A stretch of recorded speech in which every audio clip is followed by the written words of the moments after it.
আমরা এখানে এই মিছিলটা নিয়ে আসছি আমির হামজার কিছু অশালীন কথাবার্তার জন্য।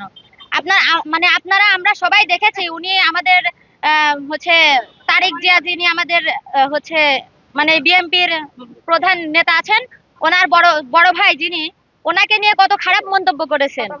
তো ছোট ভাই, তো ওনাকে নিয়ে কত একটা খারাপ মন্তব্য করেছেন, ওটার আমি মুখে আনতে চাচ্ছি না।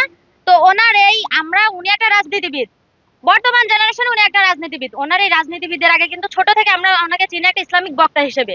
ওনার কথাবার্তার ধরন কিন্তু ছোট থেকে আমরা অন্যরকম দেখে আসছি। হঠাৎ করে রাজনীতিবিদ হয়ে উনি এইভাবে আমাদের উল্টাপাল্টা কথা বলে তো আমাদের নেতাদেরকে এভাবে অপমান করতে পারেন না। তার এই কথার প্রতিবাদ মূলক হিসেবে আমরা প্রতিবাদ করার জন্য আমরা সবাই এখানে একত্রিত হয়েছি। এই আমরা চাচ্ছি যে সে যেন, যে ভুল সে করেছে তার জন্য তো সে ক্ষমা চাবেই, এবং বর্তমানে ভবিষ্যতে যেন সে এরকম ভুল আর না করে, অপমান অপদস্থ যেন আর না করে।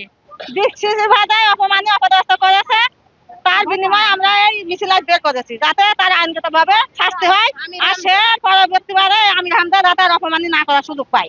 এখানে আইসি হচ্ছে আমির হামজার জন্য, কারণ সে মানে বাজে মন্তব্য করে, হচ্ছে তার হচ্ছে কথার হচ্ছে পয়েন্টে পয়েন্টে আমরা হচ্ছে বাজে কথা পাই, যে তার হচ্ছে সুষ্ঠু বিচার করার জন্য, তার প্রতিবাদ করার জন্য আমরা এখানে সবাই আসছি।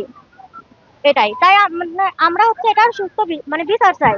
সে হচ্ছে অনেক অপমান মানদস্তর কারণে আমরা এই ঝাঁটা স্যান্ডেলের মিটিং বের করেছি, এবং এর বিচার চাই সুস্থভাবে যেন পরিবৃত্ত এগুলো না করে।